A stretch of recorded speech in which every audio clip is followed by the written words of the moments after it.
Pag-pray niyo po na, at huwag niyo akong tatawanan pag ako nag-preach ngayon at biglang lumabas yung aking sipon. No? Kasi biglang lumadnaw yung sipon ko. Nahahawa ako sa mga may sipon. Virus talaga yan. Pero madali lang gamutin yan. Maayos na espiritu lang ang kailangan. Amen? Oh, this is a letter of the Apostle Paul to the Corinthian church. At sinulat ni Paul ito purposely to affirm his ministry and to defend his authority as an apostle and refute the false teachers in the church at Corinth. Ito yung purpose ng letter na ito. Kasi meron ng mga nakapasok na false teachers eh. Tapos meron na nagko-question sa authority ni Paul as an apostle. So, yun lang. Kinakailangan niyang i-defensahan. No? At ilahad ang kanyang testimonies. No? Kalagi, ito kagandang kay Paul, kahit sa ang letter na makikita mo, lahat ng epistles niya, lahat ng sinulat niya sa mga churches, personal letter man, pastoral letter man, no? Makikita mo yung kanyang testimony. Bilang apostles, bilang ambassador ng Panginoong Jesucristo, bilang manggagawa ng Panginoon. No? And this time, makikita natin sa binasa nating context na meron siyang pinapatotoo. Nakakita siya ng vision. At ang sabi niya dito, mayroong pinakita sa akin ng Panginoon. Ang tawag niya dito ay revelation, may ni-reveal sa kanyang Panginoon na bagay na di kawasang maunawaan ng pangkaraniwang tao. Are you listening? So sinasabi ni Paul na sa verse 1, sabi niya, it is not expedient for me, doubtless to glory. I will come to visions and revelation of the Lord. No? Sabi niya, it's not expedient, it's not profitable. It's not profitable. Yun ang ibig sabihin ng expedient. It's not profitable for me, doubtless to glory. No? Para ako ay magmapuri, maging boastful. No? Kasi may pinakita sa kanya, I will come to visions and revelations of the Lord. Ito na, papunta na siya. May vision na pinapakita sa kanya ang Panginoon. And then sabi niya sa verse 2, I knew a man in Christ about 14 years ago. Whether in the body, I cannot tell. Or whether out of the body, I cannot tell. God knoweth. Such an one caught up to the third heaven. No, sinasabi ni Apostol Pablo, nakita niya yung third heaven. No, pinakita sa kanya ng Panginoon kung ano ang meron doon sa third heaven. Of course, merong sa pag-aaral sa Biblia kung bakit may third heaven. Kasi merong first heaven. The first heaven, yung clouds of heaven. The second heaven, yung stellar heaven, yung kung saan nakalagay yung mga stars. And the third heaven, yun yung paradise. At pinakita ng Panginoon sa kanya kung anong meron sa third heaven. Pero hindi niya describe. Hindi niya man-describe, pero pinakita sa kanya ng Diyos kung anong meron. Meron siya nakitang tao, kilala niya personally. Pero hindi niya masabi. No? So, pero pwede siyang magsabi, pwede niyang iilahad yung kanyang nakita. Kaya sabi sa verse 3, I knew such a man, whether in the body or out of the body, I cannot tell. God knoweth. It is God's revelation to Paul. Though hindi gaanong clear, but it is a vision, a revelation of God to the Apostle Paul. Then sabi sa verse 4, how that he was caught up into paradise, that's the third heaven, and heard unspeakable words which is not lawful for a man to utter. At nakarinig ako ng mga salita na kamanghamanghang salita na hindi kayang sabihin o hindi pwedeng sabihin ng pangkaraniwang tao. What a revelation. Amen? Kung paanong nakita niya yung isang tao, dinala ng Diyos sa paradise. At nakita niya kung anong meron doon. Kaya nga sabi niya sa verse 5, of such an one will I glory. Yet of myself I will not glory, but in mine infirmities. Paul could boast of what he had seen. Pwede siyang magyabang kung ano yung sa nakita niya. Pero pinili niya na hindi magyabang. Instead, ang kanyang binoboast o yung kanyang mas maganda, ipagmayabang niya, ipagmalaki niya, yung kanyang weaknesses, yung infirmities. Yun ang ibig sabihin ng infirmities. Weaknesses. Are you listening? Sabi niya sa verse 6, for though I would desire to glory, I shall not be a fool, for I will say the truth. But now I forbear, lest any man should think of me above that which he had seen to me, or that he heareth of me. Paul forbear to tell what he saw because sabi niya, maaring iba na makakarinig sa akin ay isipin ako na kakaiba. Baka mamangha sila sa sasabihin ko. No? So baka itaas nila ako. Yun ang sabi niya sa verse 7 eh. Unless I should be exalted above measure. Baka itaas nila ako.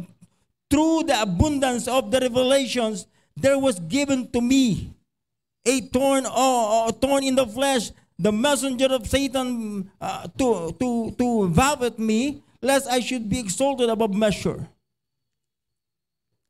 No, sa dami ng nakita niya na nireveal sa kanya ng Panginoon. Pag sinabi niya lahat ito, baka mamangha sila at baka itaas nila ako. Baka ako purihin nila. Kaya minarapat niyang i-forbear at ganun din dahil sa ganun sa revelation na yon ay alam niya, sabi niya sa verse alam niya na naunawa niya na ang Diyos ay nagpadala sa kanya, inalaw niya si Satanas na siya ay bigyan ng thorn in the flesh. No, ng tinik sa laman. Because if not, he might be exalted. Sabi doon, he might be exalted beyond measure. Doon sa ng mga tao o ng mga Kristiyano sa Corinth na makakarinig sa kanya o makakakita sa kanya. So, hindi niya ni-reveal. Pero sinulat niya ito, nakita natin kung paano sinulat ni Paul. Dinitalya niya, bagamat hindi ganun kadetalyado, hindi ganun ka-clear, pero ang mahalaga doon nakita ni Paul, yung third heaven, at nagpapatotoo siya sa atin. At nung nakita niyo yun at binigyan siya, ang Diyos ay inalaw si Satanas para bigyan siya ng problema sa laman. Meron siyang tinik sa laman, para hindi siya magmayabang, hindi siya magmapuri. Sabi niya sa verse 8, for this thing I besought the Lord thrice, that it might depart from me. The Apostle Paul tried to ask God if he could avoid it. Kung pwedeng alisin siya doon sa ganong kalagayan, kung pwedeng tanggalin sa kanya yung thorn in the flesh, kung pwedeng mawala siya sa ganong klaseng problema. Pero anong sa gusto kanya ng Panginoon? Sabi niya sa verse 9, and he said unto me, my grace is sufficient for thee. My grace is sufficient for thee. This is the title of the message tonight. God's grace is sufficient. Paano nasabi ni Paul na God, paano nasabi ng Panginoon, it is God na kumakausap sa Panginoon, it is God na tinanong ng Panginoon. Paano naging sufficient? Sabi ng Panginoon, for my strength is made perfect in weakness. Amen? Most gladly will I rather glory, will I rather boast, will I rather rejoice in my infirmities, in my weaknesses, that the power of Christ may rest upon me. Amen. What a testimony. Kaya kung meron magandang iduluhin sa mga manggagawa sa Biblia, ay ito na. Isa sa pinakamagandang iduluhin si Apostol Pablo. Na hindi niya na nga naisip mag-asawa dahil sa paglilingkod niya sa Panginoon. Pero may kahinaan siya, alam niya. Pero sabi niya, kung saan ako mahina, doon ako malakas. Amen.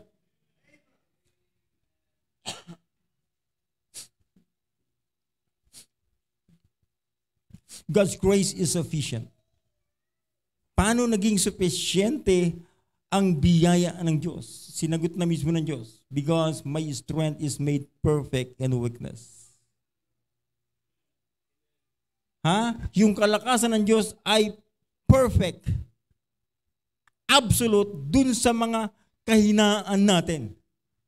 Of course, kinakailangan mo lang ipagkatiwala yan sa Diyos, tulad ni Apostol Pablo. Kaya nga, most gladly we are rather glory. No, mas magmamapuri ako, mas ipagmamayabang ko yung aking kahinaan. Bakit? Alam niya na ang Diyos ang nagpapalakas sa kanyang kahinaan. That the power of Christ may rest upon me. Kaya nga, sa verse 10, sabi niya, therefore I take pleasure in infirmities. Therefore I take pleasure in infirmities. Yung sinabing, I take pleasure to think well, to think good. Yun lang ang ibig sabihin nun. Therefore, I'll take pleasure. I would have to think well, to think good in my infirmities, sa aking kahinaan. So God's grace is sufficient for us Christians. Amen. God's grace is sufficient for us Christians. Yung biyaya ng Diyos ay sapat sa ating mga Kristiyano. All we just need to do is to think well, to think good. Unang-una sabi niya, in our infirmities, that's the first thing. Nandiyan na yung putos. Sa ating kahinaan, isipin lang nating mabuti ang Panginoon sa ating kahinaan, na ang biyaya ng Diyos ay sapat sa ating kahinaan. Of course, alam natin kung ano yung kahinaan natin. Amen. Ang kinakailangan mo lang talaga is to think well about the grace of God. At kung alam mo na yung kahinaan mo, huwag ka nang manatili dun sa kahinaan mo. Are you listening? Huwag kang magpapark dun, huwag kang maglalag dun, huwag kang manatili kung saan ka mahina. Amen. Minsan mahina na tayo sa bisyo, mahina na tayo sa alak, doon pa tayo tabi na tabi. Saka inuman natin palagi. Amen. Ang kahinaan natin barkada, lagi pa rin tayo nasa barkada. Kahinaan natin ML, lagi pang nakatungangan sa cellphone mo para mag-ML. Amen. Kahinaan mo mag-TikTok dahil pag nakakarinig ka ng TikTok, kusang gumagalaw yung katawan mo eh. Diba? Pero nandun ka palagi sa kahinaan mo. Kaya nga ang sabi, we need to think well. We need to think good. Because God's grace is sufficient for us. Yung biyaya ng Diyos ay sapat sa atin mga Kristiyano. We just need to do, is to think well in our infirmities. Sa ating mga kahinaan. Isipin natin mabuti, ano bang kahinaan ko? Isipin mong mabuti, paano ba ako ibabagsak ng kahinaan ko na ito? At kung alam mong dyan ka babagsak, iwasan. Avoid it. Kaya nga yun yung pinagmamalaki ni Apostol Pablo eh. Alam niya yung kanyang kahinaan, At dahil sa kanyang kahinaan, merong pinahintulutan ng Diyos na gawin sa kanya ng dyablo.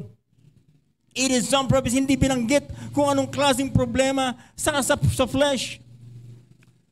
Of course, merong mga ibang theologians na meron silang opinion patungkol sa karamdaman na yan o anong infirmities yan.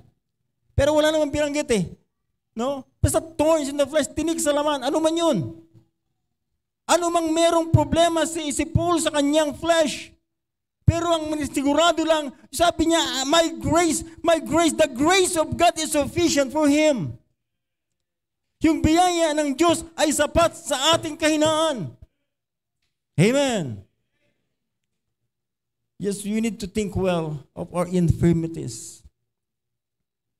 Isipin natin mabuti, ang biyaya ng Diyos ay sapat, sabi ni Apostol Pablo. Biyaya ng Diyos ay sapat sa atin. Kung kaya tayo narito dahil lang sa biyaya ng Diyos. Kung kaya ka naligtas dahil lang sa biyaya ng Diyos. Kung kaya ka nagkaroon ng magandang, maayos na kaisipan, yan ay biyaya ng Diyos. Kung kaya ka merong pamilya ngayon, merong kang mahal sa buhay ngayon, may asawa ka, may anak ka, yan ay biyaya ng Diyos sa iyo, kapatid. You need to think it well.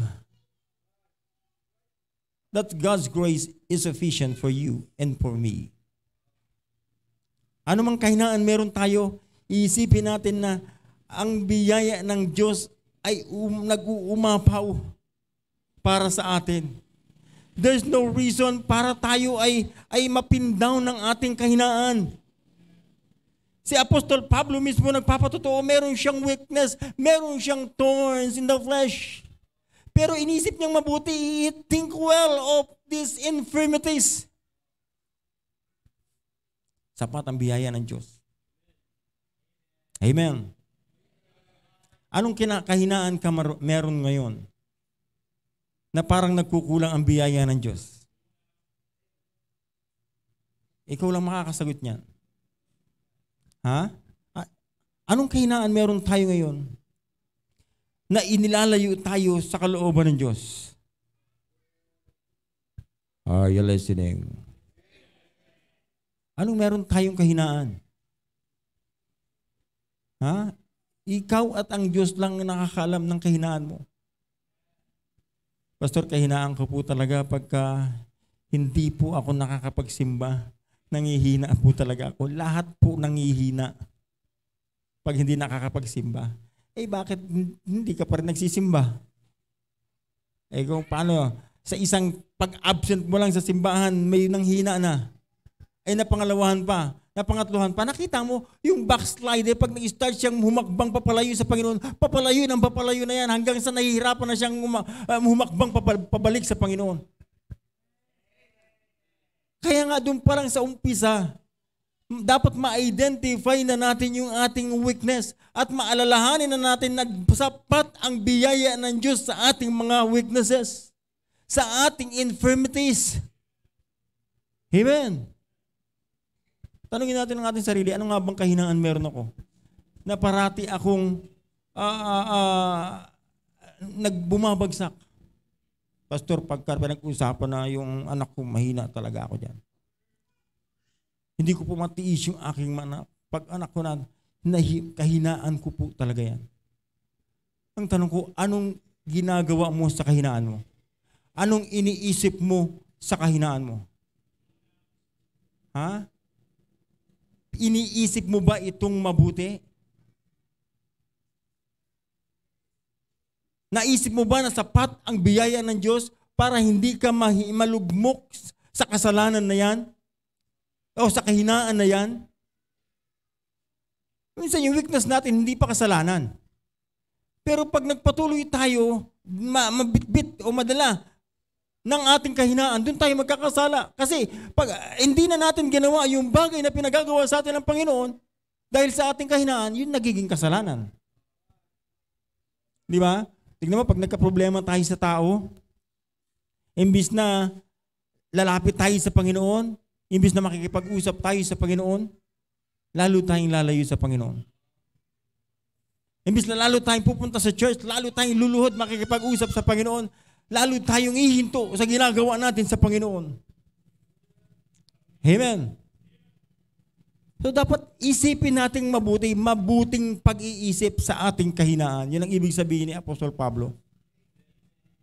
Dapat ma-identify natin at pag na-identify natin, iiwasan natin yun, avoid it. Sabi ni James, resist the devil and he will flee from you.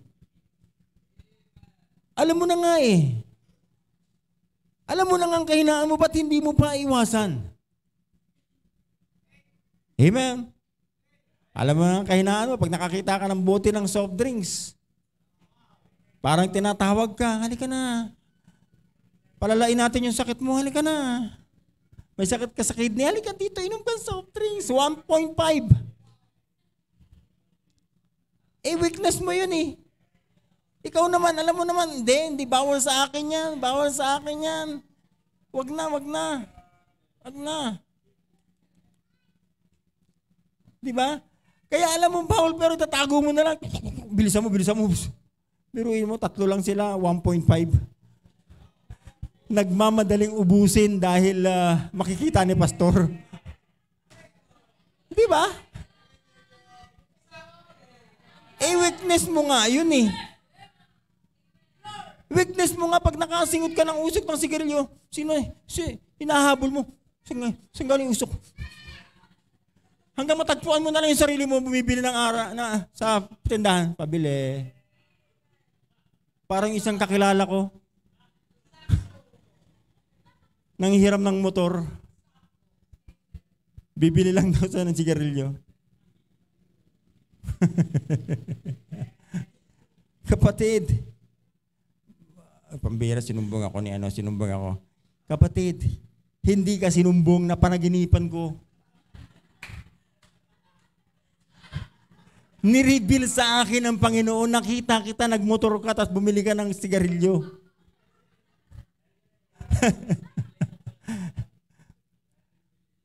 Ha? Alam na nga natin yung ating kahinaan, doon pa tayo pupunta. Alam mo na ang kahinaan mo si Pasing, doon ka pa daan kay Pasing.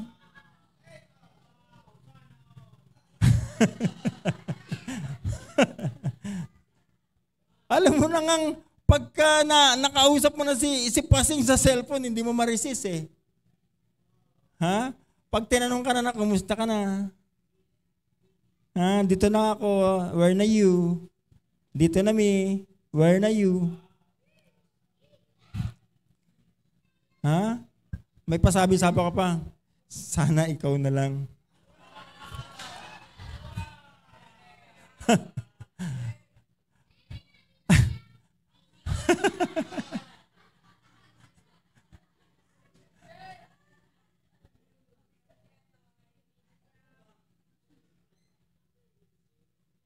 Alam na natin yung ating weakness. Amen. Si Paul, nung na-identify niya yung weakness niya, sabi niya, I would rather glory in my infirmities. Bakit? Sa kanyang kahinaan, nakikita niya yung power ng Diyos. That the power of Christ may rest upon me. Kitang-kita niya kung paano nananatili yung kapangyarihan ng Diyos tuwing makikita niya yung kanyang weakness. Sa atin, hindi eh. Pag nakita natin yung weakness at nakita natin yung sarili natin dun sa kahinaan natin, nawawala yung presensya ng Diyos. Winawala natin yung presensya ng Diyos. Amen? Anong weakness meron tayo? Nakadalasang tayo ay pinanghihinaan ng loob o nanghihina sa ating buhay Kristiyano. Nanghihina sa ating spiritual life. Ano? Ha? Yung boyfriend mo ba? Girlfriend mo ba? Ha? Anong weakness meron tayo na paulit-ulit tayo bumabalik sa kasalanan? You need to think it well. Isipin natin mabuti that God's grace is sufficient for you and for me. Amen. Instead na mag-isip kang dumaan kay Pasing, bakit hindi mo nalang isipin? Hindi mo nalang i-push yung misis mo na pakainin mo na lang ako ng masarap na luto. Kasi si Pasing, pinapakain niya ako ng masarap eh. Nahuhulog na ako sa kanya. Kaya nga napapadalas ako ng biyahe sa San Pedro eh.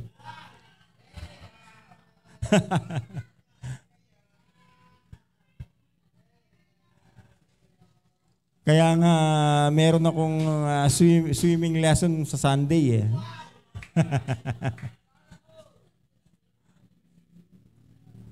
So, what is our weakness? Vices ba? Sugal ba?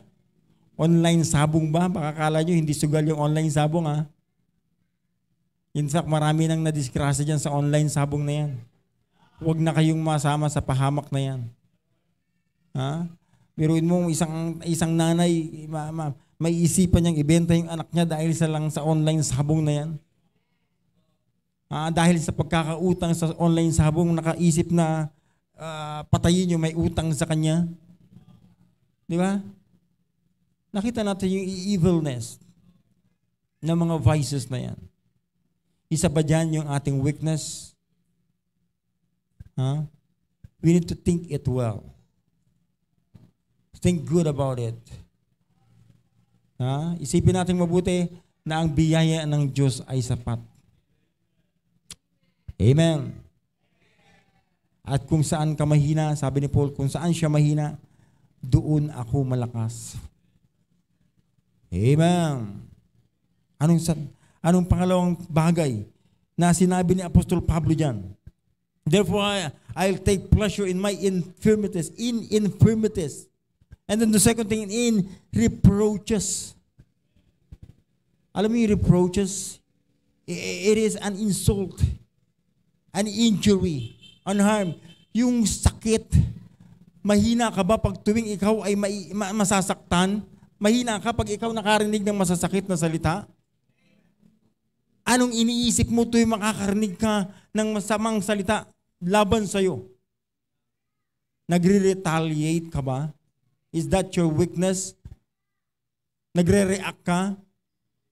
So, hindi ko makalimutan yung sinabi yung lesson ni Ma'am Blair naman sa aming, ang tawag yan? General ethics. No? Yung prinsipyo na act, don't react. We need to know our action. No? Kailangan alam natin kung anong action meron tayo so that hindi tayo magre-react. Pag nag-react na tayo, nagiging kasalanan yon. Pero pag alam natin, naka-mindset na tayo, baka magsalita. Pag nakagawa ka ng isang bagay iba, may magsasabi sa akin ng ganito. Ihanda mo na yung sarili mo doon para hindi ka magre-react. Lalo na pag alam naman talaga natin yung weakness natin. Pag alam natin, may masasabi sila dito, wag ka nang mag-isip ng, pag may marinig lang akong ganito sa kanila, talagang manggagaliiti tayo sa galit. No? I-set natin yung mind natin na, I would rather glory in my infirmities and reproaches. Ano mang pananakit ang gawin nila sa akin, hindi ako magre-react. Because the grace of God is sufficient for me. Amen. Sapat ang biyaya ng Diyos sa akin. Na kung saan ako mahina, kung saan ako nasasaktan, doon ako lumalakas at doon na ako pinapagaling ng Panginoon. Amen. Think well or think good. In our infirmities, not only infirmities, but reproaches. At sabi ni Paul, the third thing is in necessities. Ano ibig sabihin necessities? Yung ating mga pangangailangan. Yung ating pangangailangan. Sapat ang Diyos sa lahat ng ating pangangailangan. Are you listening? Pastor, bakit nagkukulang kami? Kala ko ba sapat? Sapat yun. Nakita mo, kahit nagkukulang ka, meron kang peace of mind? Amen? Merong kakulangan. May nakikita mong kakulangan sa loob ng tahanan. Pero ang kagandahan nun, nakakangiti ka pa rin, nakakapunta ka pa rin sa church, nakakaawit ka pa rin, nakakapag-pray ka pa rin tuwing oras ng panalangin, nakakapagbasa ka pa rin ng Biblia, nakakapag-fellowship ka pa rin, na-i-enjoy mo pa rin yung buhay Kristiyano mo. May pangangailangan ka? Yes. Lahat naman tayo may pangangailangan. We just need to think it well. And the grace of God is sufficient for us. Ang kailangan lang yan, sabi ni Paul, godliness with contentment is great gain. Amen. We need to be godly. Unahin lang natin, ang isipin lang palagi natin ay Diyos, Diyos, Diyos sa buhay natin. Sapat ang Panginoon. Yun ang sabi ng writer ng Book of Hebrews. Sapat ang Panginoon sa buhay ng bawat mananampalataya. In fact, ang tao kahit nananagana ng lahat ng kayamanan ng sanglibutan ito. Pero wala pa siya relasyon sa Panginoong Hesukristo. Alam ng tao na yan, merong emptiness sa kanyang puso. May kakulangan sa kanyang puso. Pero tayo, bagamat nagkinakapos tayo sa maraming bagay, pero dahil nasa atin ang Panginoon, sapat ang biyaya ng Panginoon sa atin. Amen. Salamat sa Panginoon, sapat ang biyaya sa mga manggagawa ng Panginoon. Bagamat kami, takal-takal lang yung kanin, takal-takal lang muna ngayon, pero mamaya wala nang takal. Sa una lang may takal, pero pag hirit, walang takal. Sabi ko, parang mali yata yun . Baguhin natin, revise. Magtakal ulit tayo. Takal ulit, balik sa takal. And besides, ang nakukuha naman natin talaga sa rice, hindi puro energy kundi sugar. Kaya ang karamihang sakit ng mga Pilipino ay diabetic. Dahil malalakas tayo sa kanin.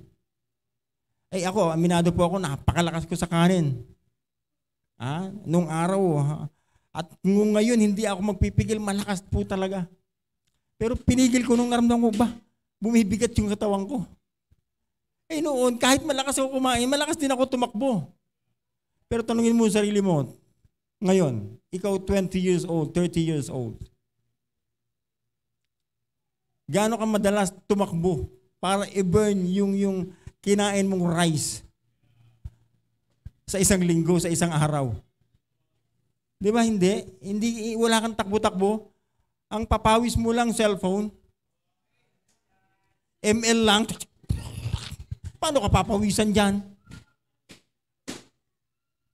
So wala nang pawis-pawis. Kaya yan, nagiging toxic yan sa katawan natin. Too much rice will kill you. Amen. Opo, proven po yun . Pero ang kagandahan doon, yung tanggalin mo yung rice, palitan mo ng puro protein, ang ganda pala nun. Gaganda yung sistema ng katawan mo. Bagay na nahihirapan tayo. Kasi nasanay tayo sa rice. Pilipino tayo . Kung yung mga inchik nasanay sa lugaw. Sa atin hindi kaya yung lugaw lang . No, noodles, hindi natin kaya yon. Rice talaga kahit walang ulam. Kahit mantika, toyo lang. Alam mo, isang mga kahinaan ng mga full-time dito, yung magsabaw ng toyo. Toyo, number 1 yung toxic. Toxin sa katawan natin yan. Pero sinasabaw nila. Amazing. Sinasabaw nila. Ang masiste pa dito, tinatago nila sa akin. Magtatago sila. Habang pinagbabawalan sila, nanggigigil talaga sila. Pero mo magtago ka ng 1.5, bilisan mong ubusin, baka makita tayo ni Pastor. Diba? Alam mo na yung weakness mo . Doon ka pa talaga. Kaya pag alam mo na yung weakness mo, huwag kang mag-iisa, huwag mong hayaang mapunta ka doon na mag-isa. Amen? Kaya nga ang kagandahan sa mag-asawa alam niyo ba? Na yun ang malaking tulong mo sa asawa mo pag na-identify mo yung kanyang weakness, doon mo siya mababantayan, doon mo siya matutulungan. Amen? Tutulungan natin siya kung paano iwasan yung weakness niya. Hindi yung itutulak natin siya dun sa weakness niya. Bahala ka sa buhay mo. Dumaan ka kay pasing kung gusto mo. Aawayin mo pa, papasok na lang sa trabaho, aawayin mo pa. Imbis na i-prepare mo yung kailangan niya bago pumasok. Para pag uwi niya ay hindi niya makakalimutan magdala ng pasalubong sa iyo. Na habang nasa trabaho pa siya, ang iniisip niya, ikaw kung anong maibibigay niya sa iyo pag uwi. Pero ikaw nag-iniisip mo na pag nasa trabaho, kung ano kayong ginagawa, sino na naman kayong kasama nung. Ito, gumagawa ka ng sarili mong multo na ikaw din ang matatakot. Pero kung ginagawa mo sana yung responsibility mo bilang husband, bilang wife, wala kang duda, wala kang kaduda-duda. Hindi ka magdududa sa asawa mo. Amen. You need to think well. Sabi ni Paul, not only in infirmities, in reproaches, but also in the necessities. That God's grace is sufficient in our necessities.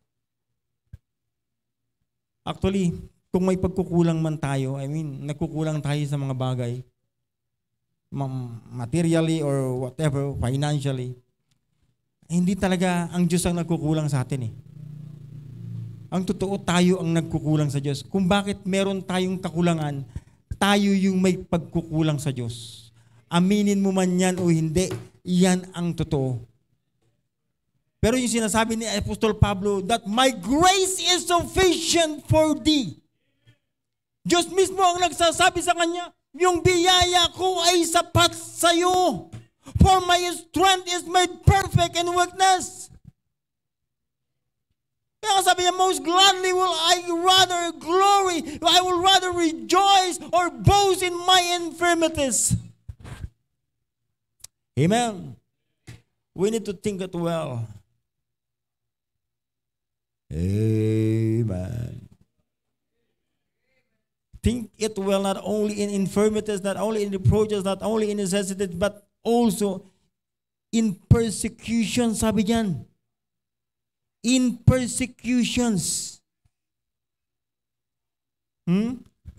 Ikaw ba ay persecuted sa bahay? Ayaw ng asawa mo na ikaw ay nagsisimba? Ha? Ayaw ng mahal mo sa buhay na ikaw ay nag-i-involve sa church? Well, persecuted ka sa loob ng tahanan. Gusto kong ipaalala sa iyo, kapatid, that the grace of God is sufficient for you. Amen. Just think it well. Isipin mo lang mabuti. Ha?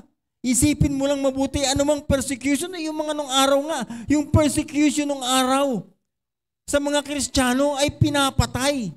Pinupugutan ng ulo, pinapahabol sa leon, binibitay.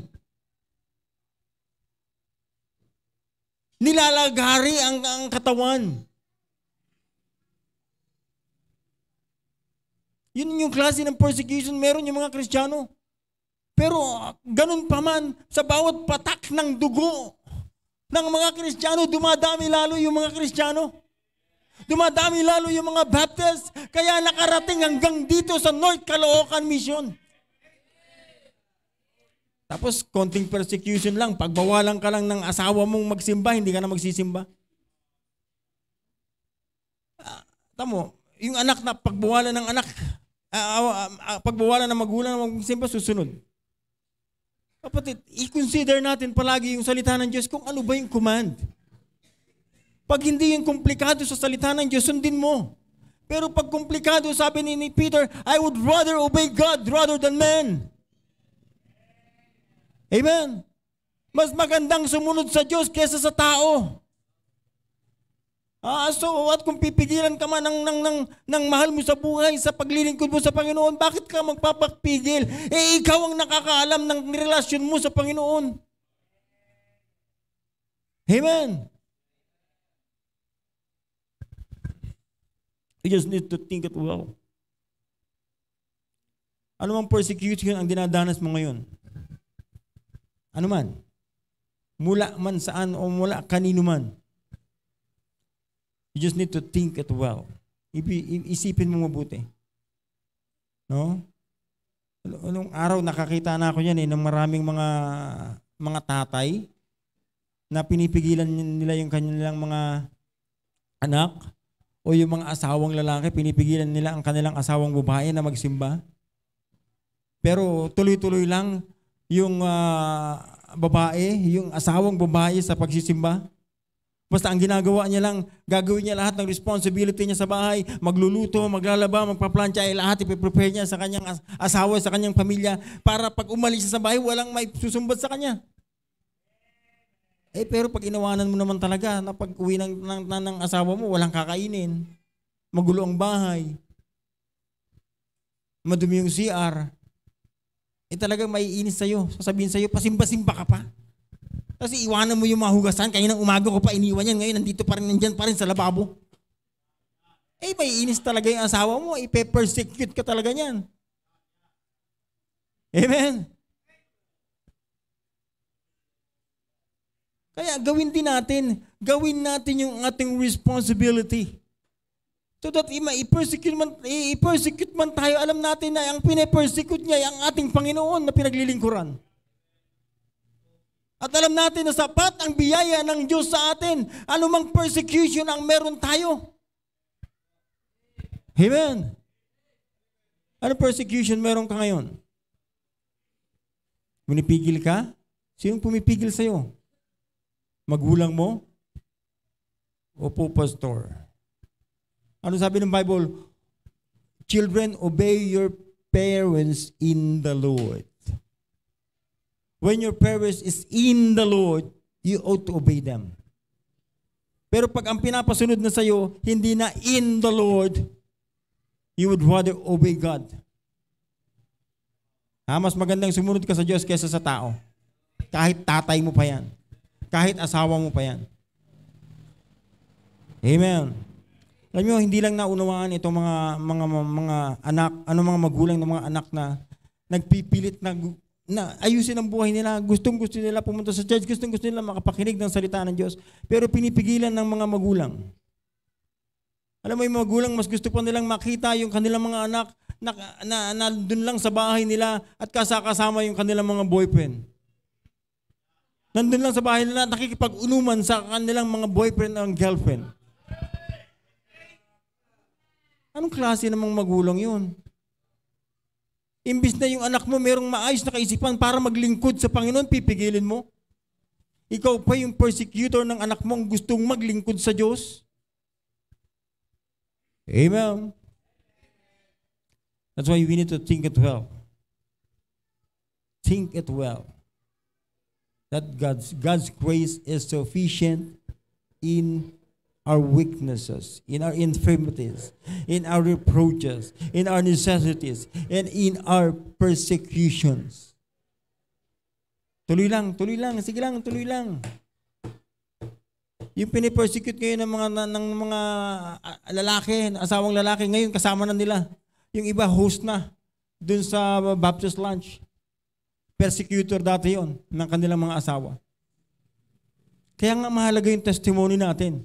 Bilang tatay, bilang husband, bilang wife, bilang magulang, bilang nanay, bilang anak, huwag natin na hayang pipintasan yung ating pananampalataya. Nasasabihin sa'yo, lagi pa naman nasa simbahan, lagi ka pang may Bible, tapos ganyan ang ugali mo. Diba? Napipintasan yung Panginoon natin dahil sa atin. Pero isipin natin mabuti that God's grace is sufficient for us, for you, and for me. We just need to do or to think well in our infirmities, reproaches, necessities, and persecutions. And the last is in distresses. Distress is calamity, anguish. Anong problema meron ka ngayon? Na tila baga parang wala ng katapusan. Pastor, matagal ko ng burden yung asawa ko. Gaano katagal? Gaano katagal? Ha? Wala po kasing binabanggit ng tagal o dali eh. Ang tinuturo lang sa atin ng Biblia ay to persevere. Mag-endure. I-endure mo. And let us not be weary in well-doing. Yun lang ang sabi ni Paul sa mga taga-Galatia. For in due season we shall reap. If we faint not. Huwag ka lang manghihina. Huwag ka lang mapagod sa paggawa ng tama, kapatid. Ano mang meron tayong problema na ngayon, ano mong distress yan o stress yan na pinanggagalingan, saan man ang gagaling, sa kakulangan man financially, sa katigasan naman ng ulo ng asawa mo, sa katigasan naman ng ulo ng anak mo, ano mang distress ang tinatanggap mo ngayon, ano mang calamity, bunga ng ibang tao, bunga ng minsan kahinaan natin. We need to think it well. We need to think it well. Sabi ni Paul, God's grace is sufficient for me. My grace is sufficient for thee. It is the Lord Jesus Christ na nagsasabi kay Apostle Pablo, my grace is sufficient for thee. For my strength is made perfect in weakness. Most gladly will I rather glory in my infirmities, that the power of Christ may rest upon me. Yun ba ang greatest desire mo? That the power of Christ may rest upon you. Manatili yung kapangyarihan ng Diyos. Nakikita mo na kumikilos ang Diyos sa buhay mo. Sa kabila ng iyong mga weaknesses, sa kabila ng mga reproaches, sa kabila ng necessities, persecutions, distresses, nakikita mo na yung kapangyarihan ng Diyos ay kumikilos sa buhay mo, kapatid. Kaya nga sabi niya, therefore, I take pleasure in infirmities. This is my glory, my infirmities. I take pleasure in infirmities and in reproaches, in necessities, in persecutions, in distresses, for Christ's sake. For Christ's sake. Alang-alang sa Panginoong Jesucristo. I need to think it well, alang-alang sa Panginoong Jesucristo. Amen. For where I am weak, kung saan ako mahina, then am I strong. Doon naman ako malakas. Last question. Saan ang kalakasan mo? Na kanino ang kalakasan mo? Sasabihin mo ba, Pastor, ang kalakasan ko talaga sa mga anak ko. Kapatid, nagkakamali ka. Ang kalakasan ko talaga pag wala na akong utang. Nagkakamali ka. Ang kalakasan ko talaga pag mayroon akong tuloy-tuloy na trabaho, na kontrata, nagkakamali ka. Dapat yung kalakasan natin ay nasa Panginoong Jesucristo lang. For Christ's sake, for where I am weak, then am I strong. It's all because of God's amazing grace. It's all because of God's amazing grace. Biyaya lang ng Diyos kung bakit ka nakaupo ng ganyan. Bakit papikit-pikit ka ngayon, parang inaantok, parang gusto mo nang matulog. Biyaya lang ng Diyos nang hanggang ngayon meron kang sound mind. Meron kang pangdinig, maliwanag mong naririnig yung salita ng Diyos. Biyaya ng Diyos na makalinaw ang mata mo, nakikita mo ako, nakikita mo yung salita ng Diyos, nababasa mo. Biyaya ng Diyos sa atin ito kung bakit tayo nasa simbahan. Isa tayo sa mga nasumpungan ng Panginoon na nasa sanglibutan. Pero nung tayo kinatagpo ng Panginoon, tayo iniligtas at inilagay tayo sa gawain ng Panginoon. At ngayon ay ginagamit tayo ng Panginoon. Nagsosoul winning tayo. Kasama tayo sa choir. Tumutugtog tayo ng piano. Meron tayong ministry. At nagagamit tayo ng Panginoon sa kanyang gawain. Lahat yan ay biyaya ng Diyos sa atin. It's all because of God's amazing ways.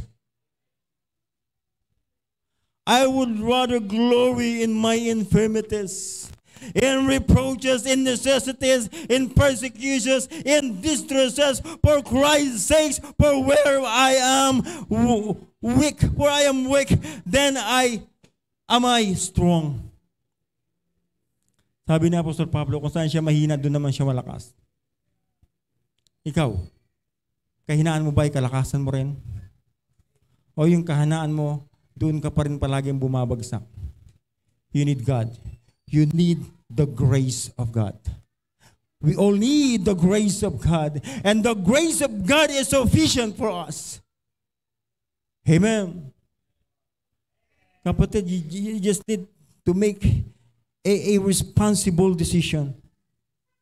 Kung ikaw alam mong kahinaan mo, barkada mo, kaya ka hindi makapunta sa simbahan, hindi mo maiwan yung barkada mo.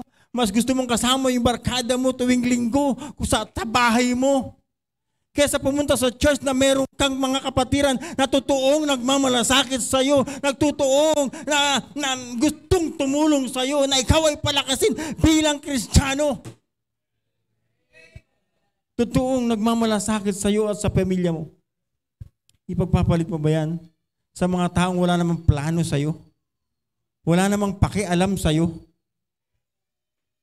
Kapatid, isip mabuti. You need to think it well. Anong kahinaan mo na paulit-ulit kang bumabagsak? Ha? Drugs? Sigarilyo? Alak? Sugal? Ano?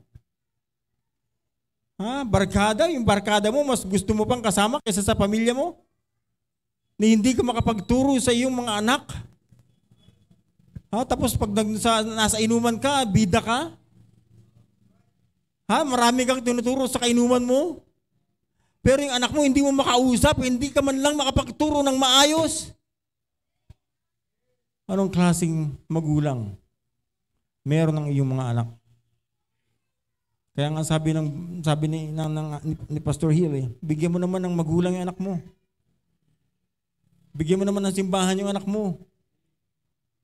Bigyan mo ng Diyos ang anak mo. Mahirap yung lumalaki na lang yung anak mo, wala siyang konkretong pag-iisip patungkol sa Diyos. Kaya yung anak natin kung ano-anong naiisip, kung ano-anong ginagawa, busy sa maraming bagay na hindi natin pinapansin. Hindi natin natuturuan. Hindi natin nasasaway. Bakit hindi natin alam na yun ba ay tama o yun ba ay mali? Nakakahiya naman kapatid na tayong magulang, wala tayong maiturong maganda. Wala man lang tayong maiturong kahit isang versikulo sa Bible sa iyong mga anak.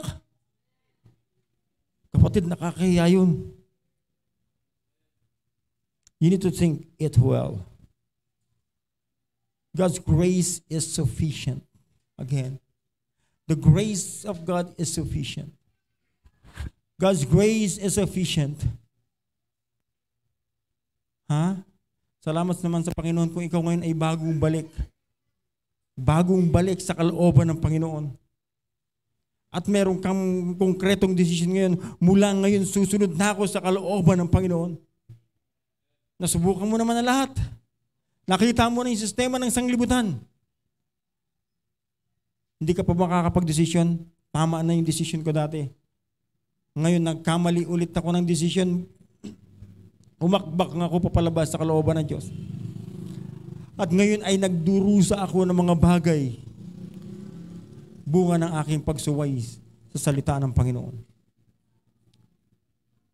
Now, it's high time for you to make a responsible decision. I hope the message is clear. Amen. God's grace is sufficient. We have to set it in our mind that God's grace is sufficient. Try ma-attain din natin yung na-attain ni Apostol Pablo na yung kanyang kahinaan, doon siya patuloy nagiging malakas. Kapatid, huwag natin kasing panatilihin sa mind natin, tao lang, nagkakamali. Prinsipyo yun ng mababaw ng Kristiyanong mababaw ang pananampalataya. Pag naset mo yan, tao lang kasi, nagkakamali. Paulit-ulit ka yan sa pagkakamali. Pero pag sinabi mong, the grace of God is sufficient for me. Panginoon, kahinaan ko to, pero by your grace, papaninindigan ko na hindi ko papayagan na ako'y malugmok sa bagay na ito. Because your grace is sufficient for me. I hope the message is clear. Amen. Biyaya lang ng Diyos kung bakit tayo may buhay pa hanggang ngayon. Hindi ka nakasama dun sa mga na-COVID o naging collateral damage ng COVID. Bagamat yung COVID padaan-daan lang sa atin dyan. Yung iba nakatuloy dito pero walang na-COVID sa atin, walang namatay sa COVID. Pero yung mga collateral damage, meron. Hindi ba sapat yung biyaya ng Diyos na tayo hindi na naapektuhan ng virus na yan? Because of the grace of God? Because of the sufficiency of the grace of God? Amen? Let's learn from the testimony of the Apostle Paul. Matuto na tayo sa testimony niya. Huwag na natin ranasin, huwag nang hayaan maranasan pa para mapaniwalaan mo. Totoo nga pala yung sinabi ni Apostol Pablo. Hindi na. Huwag mo nang maranasan yung problemang naranasan ng mga naunang mga Kristiyano sa atin. Para masabi mong tama pala sila. Hindi na, nagsasabi na nga sila, nagpapatotoo na nga sila. Kinakailangan na lang nating sumunod sa salita ng Diyos. Amen. Now, it's high time for us to make a responsible decision. Gumawa tayo ng concrete at responsible decision. Matapos nating malaman na yung grasya ng Diyos, yung biyaya ng Diyos ay sapat sa atin, hahayaan pa ba natin na tayo ay paglaruan ng dyablo again and again and again and again? No? Wag na. Ipagtiwala na lang natin ang buo yung buhay natin sa Panginoon. For the sake of Christ, for Christ's sake, let's think it well. The grace of God is sufficient for us. We just need to think it well. Think well in necessities, in infirmities, reproaches, necessities, persecutions, and distresses. I hope the message is clear. Tayo po lahat ay tumayo, tayo po ay manalangin. Dakilang Diyos amang makapangyarihan sa lahat, nagpupuri po at nagpapasalamat sa natapos po namin pag-aaral ng inyong mga banal na salita. Thank you so much, so God, sa iyong mga salita. Thank you sa mensaheng pinagkaloob po sa amin. And I pray na patuloy po itong pagpalain sa puso't sa isipan ng bawat nakapakinig. Binabalik po namin ang kapurihan, ang kalwalatian po sa inyo. In Jesus' name I pray. Amen.